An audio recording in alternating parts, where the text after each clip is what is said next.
Welcome to the Prospective Doctor Podcast, brought to you by Med School Coach. Pre-med and medical students alike are encouraged to tune in each week for tips on how to become a strong med school candidate, gain acceptance into the school of your dreams, and succeed on your journey toward residency and becoming a doctor. Hello, everyone. We have an amazing guest today, Dr. Christina Rosenthal, and it's actually our first dentist on our series. So we'll have a lot of questions to cover for all of you students who may be interested in pursuing dentistry. So I'll let Dr. Rosenthal introduce herself. Hello, and thank you so much for having me. I am a general dentist, and I am a native Memphian from Memphis, Tennessee. I graduated from the University of Memphis and then went on to go to dental school at the University of Tennessee College of Dentistry. And that's been my journey. I opened up my private practice 1 year after graduating from dental school. Wow, that was a big leap. Yes. Awesome. So what exactly made you choose the field of dentistry? So unbeknownst to me, I have always had this weird fascination with teeth. And it was, I would say, maybe my freshman year of college, and my boyfriend, who is now my husband, brought it to my attention. He said, "You always stare at people's teeth and you always comment about them." So he's like, "You should consider dentistry." And I'm thinking, I don't want to smell breath, So I looked into the profession. I was actually a chemistry major when I started at University of Memphis, but I made a D my first semester. And so Spanish always came easily to me. And I said, screw it, I'll just drop the chemistry, biology. Well, I was a biology major, but I had to take chemistry. I just dropped the biology major and just pursue Spanish as my major. And he said, "I don't really think you should give up on, your dreams of going into healthcare." And so I did a little research. I had a meeting with the admissions counselor at the University of Tennessee College of Dentistry. He told me, "Don't worry about your major. You can stay a Spanish major. You don't have to major in the sciences. Just take the prerequisites to get into dental school." And that's what I did. I was a Spanish major, actually. At Med School Coach, we know that getting into medical school is hard. In fact, 60% of pre-meds who apply to medical school don't even get accepted. And if you want to get accepted into a top medical school, it's even harder. It's a complicated process, and even students with great grades and MCAT scores get left out. That's why more students than ever are turning to Med School Coach for admissions advising. Our advisors are all physicians and former admissions committee members, so they know exactly what medical schools are looking for. One-on-one admissions advising from Med School Coach makes all the difference. Our expert team will help you develop a game plan, prepare your application, edit your essays, and coach you for interviews. Every pre-med has a story, and we'll help you tell it so you can stand out from the crowd. Visit us online at medschoolcoach.com and use offer code PODCAST10 to save 10% up to $400 on a Med School Coach admissions advising package. You can achieve your medical school dreams, and Med School Coach can help. That's awesome. And I'm glad that you brought up that point, because there are a lot of students out there thinking that you have to major in one of the traditional sciences like chemistry or biology and things like that, when in actuality, you can come in and bring that diverse experience from a different major and actually can sometimes help with your application to set you apart from another. And now you have a skill, I'm sure, where you can speak with your patients in Spanish. So that's awesome. Yeah. Absolutely. And it also gives you, not that I am an advocate for a plan B, but if you wanted a plan B, like there are other things that you could do, and you're pursuing your passion, which makes you more energized and refreshed when you're even taking those science classes. So it's really a win-win. Absolutely. What was your biggest challenge once you entered dental school? When I entered dental school, my biggest challenge, what may not be a typical challenge for your audience, was having a toddler son. So my senior year in college, I became pregnant with my firstborn, and I only applied to one dental school. I only took the dental admissions test one time because I knew I needed a community of support to help me with my son. So I think the balance of, and I would say most of my peers found the most challenging thing to be not the rigor of the curriculum, but there was so much and compacted into one semester. So when you're accustomed to taking maybe 18 hours in college, you're taking like 36 hours in one semester. And I think that was heavy for a lot of people. But my personal experience was just the balancing act of being a young mother or a new mother and the rigor of the curriculum.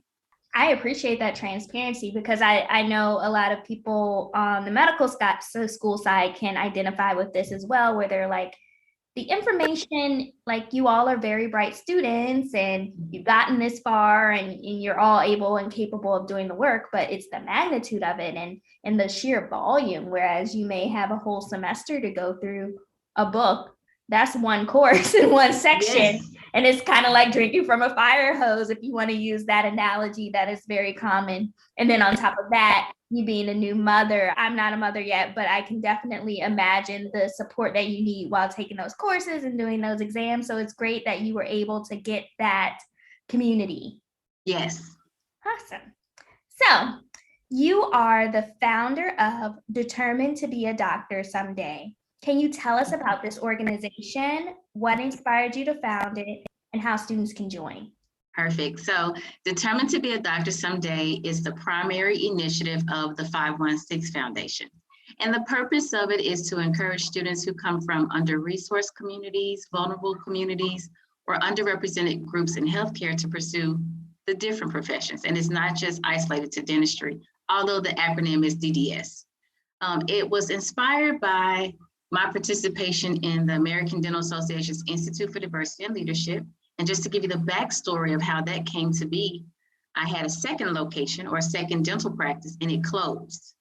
And that was a point for me that was one of the lowest of my professional career. And that was because many people had told me that I was taking on too much and that it wasn't wise to open a second practice, considering I then had 2 sons. So I still had a small family, young family, and I had the other practice in Memphis, Tennessee. Well, I've always been ambitious.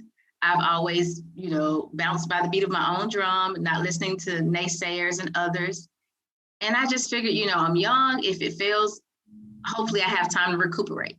And it did, but it didn't come without a bruise to my ego.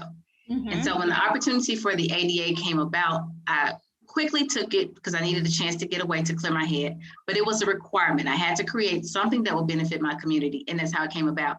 Now, why I chose the route of Determined to Be a Doctor Someday is because I grew up in the inner city and I didn't have a doctor on my street. And when I viewed doctors, I saw them in such a high esteem.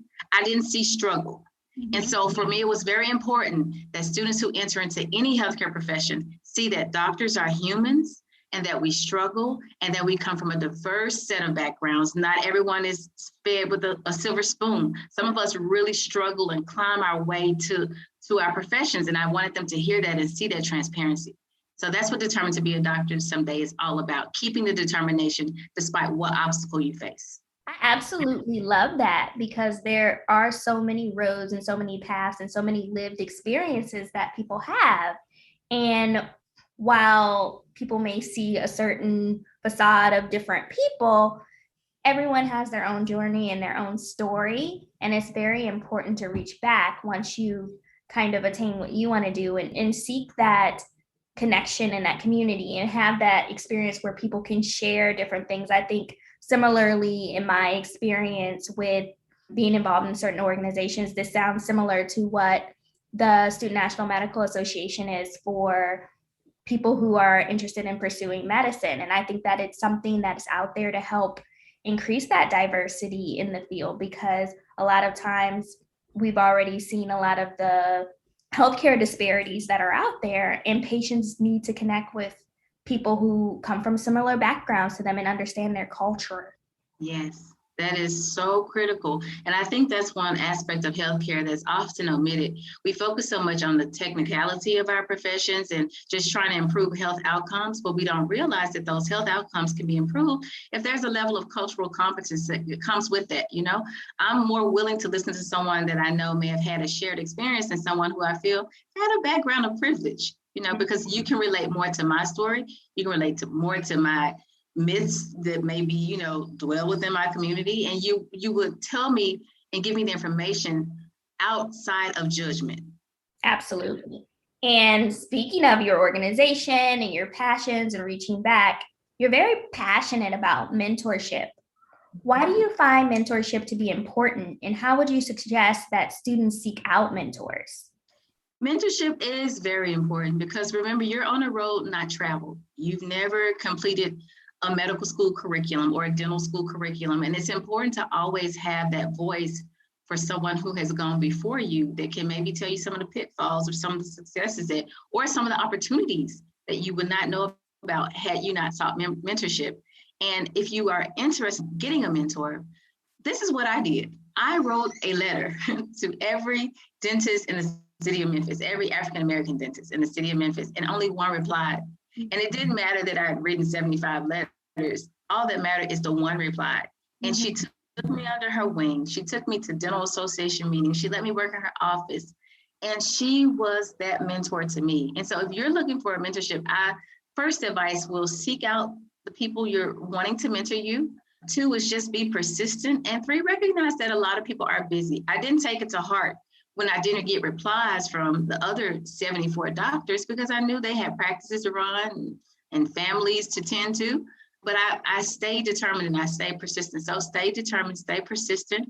And then once you find a mentor, remember, mentorships are about relationships. So you just don't want it to be a transactional interaction. You want it to be where you go into the office a day or 2, and then that's it. You want to keep the communication open. And I offer suggestions such as, if you see them in the news or in the newspaper, send a clipping and say, thank you, I'm so proud of you. Their birthday is coming up, maybe send a birthday card, but it's important to keep the line of communication open and not only gain from that person, but be willing to give something in return. At Med School Coach, we know that getting into medical school is hard. In fact, 60% of pre-meds who apply to a medical school don't even get accepted. And if you want to get accepted into a top medical school, it's even harder. That's why more students than ever are turning to MCAT tutoring by Med School Coach. Our tutors are all 99th percentile scorers, have been through rigorous training, and can help raise your MCAT score by 12 points or more. You need every competitive advantage you can get to get into med school, so why not get one-on-one tutoring from Med School Coach? Our expert team will create a custom program just for you and help you master MCAT content where you need the help most. You'll raise your MCAT score. We guarantee it. Visit us online at medschoolcoach.com and use offer code PODCAST10 to save 10% up to $400 on a Med School Coach MCAT tutoring package. You can achieve your medical school dreams, and Med School Coach can help. I love that because especially in these times of the pandemic where there may be decreased shadowing opportunities and other things, it's very good to just stay persistent. And there are tons of people out there that want to help, but sometimes just taking into account what's going on with them, you shouldn't take it personally if they don't get back to you. Be persistent and just try to get the most you can and try to use your different resources and community to figure out how to help yourself grow and get to where you want to go.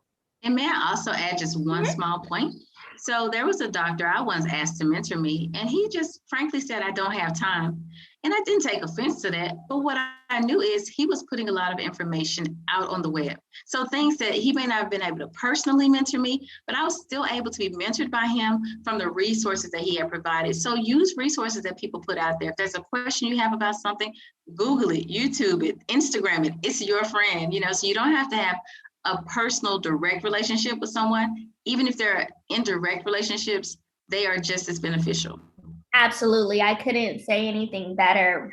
There are so many digital ways to gain information right now, and so many ways, I'm sure, that have grown since we were in school. I know we had YouTube and things like that, but now we have podcasts and we have TikToks and Instagrams and all of the different aspects for education, not only for our patients, but for us as well. So it's definitely great to utilize those resources, attend the conferences, even if they're virtual, network, join these communities where other people are exchanging ideas. You may learn a lot and as well as meet a lot of people too.